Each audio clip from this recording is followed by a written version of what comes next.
This loop sounds good, the drums hit, the chords work, the bass is locked in, and after the fourth repeat, you already know everything it is going to do. That is not a sound design problem, it is an arrangement problem. Arrangement is how a musical idea moves through time, what arrives, what leaves, what grows, what pauses, and what finally resolves. In the next few minutes, we will turn one static loop into a full journey using 10 practical song arrangement tips. None of them is a law, they are listening tools, and each one gives you a decision you can make in your DAW today. Before adding another plugin, zoom all the way out. Imagine your song as a line of relative intensity. Energy can come from loudness, but also density, rhythm, register, harmony, vocal delivery, and expectation. Give each section a rough number from 1 to 10, then sketch the movement between them. Your track does not have to begin quietly or end gently. Some songs open at full force. Some hold one mood on purpose. What matters is whether the shape supports the emotional story. If every section feels equally dense and equally urgent, create one deliberate rise, dip, or reset. The map is not a formula. It is a way to see contrast before you spend an hour adding layers. You may have heard that something must change every 15 seconds. Treat that as a reminder to listen, not a stopwatch. Different tempos, genres, and audiences create different expectations. Instead, check the boundaries that already matter in your music. The end of a phrase, 4 or 8 bars, the line before a hook, or the moment a groove begins to feel fully learned.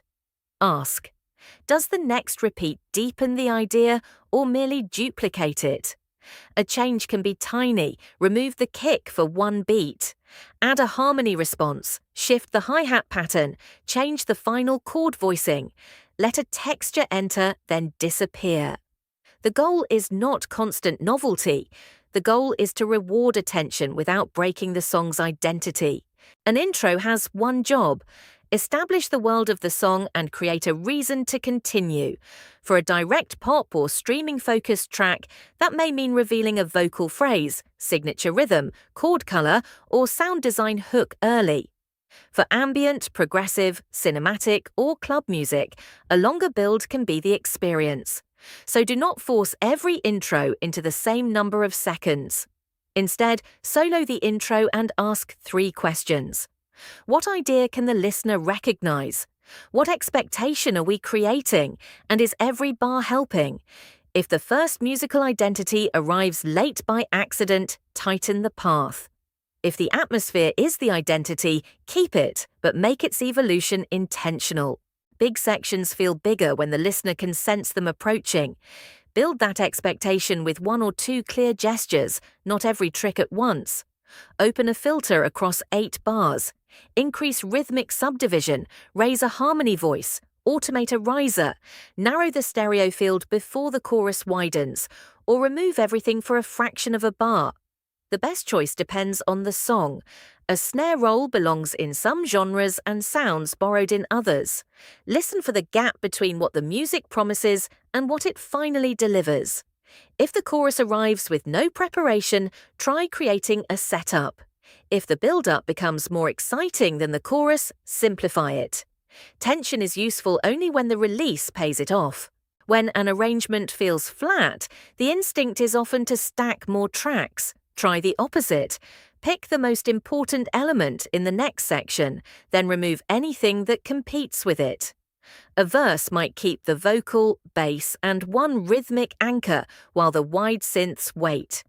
A pre-chorus might drop the kick so its return matters.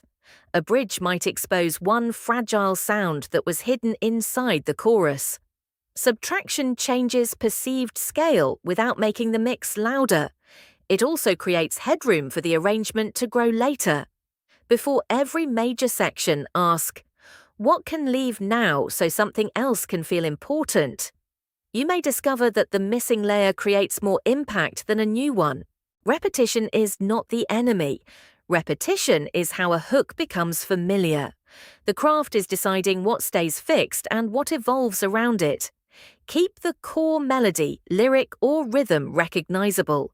Then change one supporting detail each time. The first chorus can establish the promise. The second might add a harmony, counter melody, or percussion response.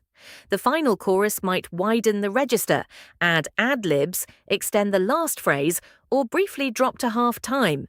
You do not need every chorus to get larger. Sometimes the most powerful final chorus is stripped down. Think in terms of progression, not automatic escalation. Each return should tell us where we are in the story. Silence is not an empty space you failed to fill, it is a shape.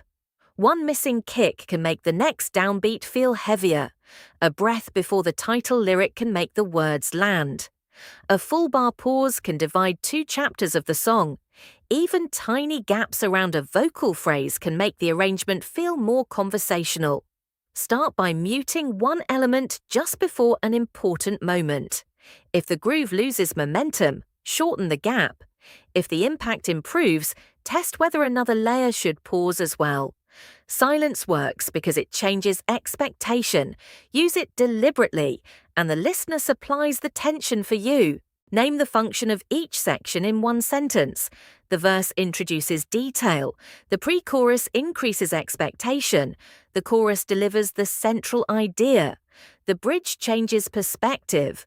Those are common jobs, not mandatory labels.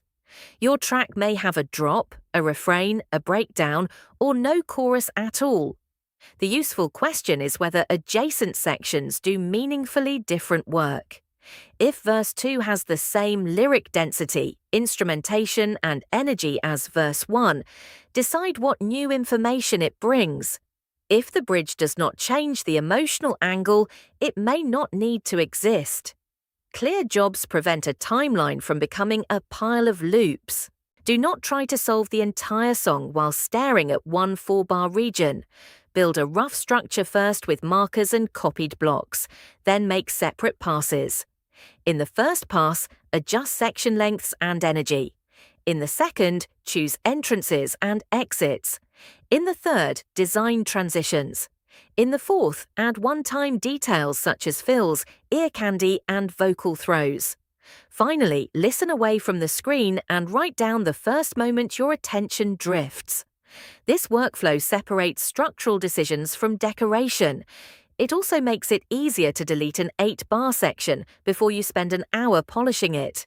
An ending does not have to fade out, resolve to the tonic, or repeat the intro. It simply needs to feel chosen.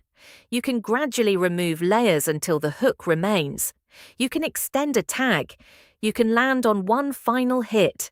You can cut to silence while tension is still in the air. You can echo the opening sound and bring the track full circle.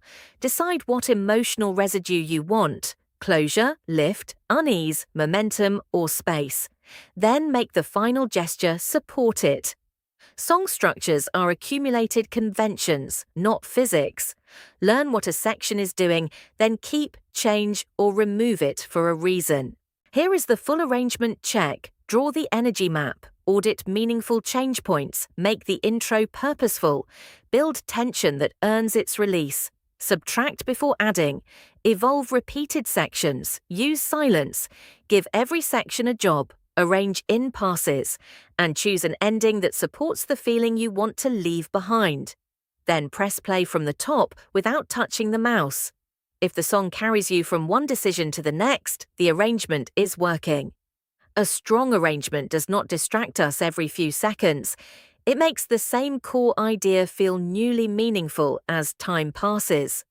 That is how a loop becomes a song.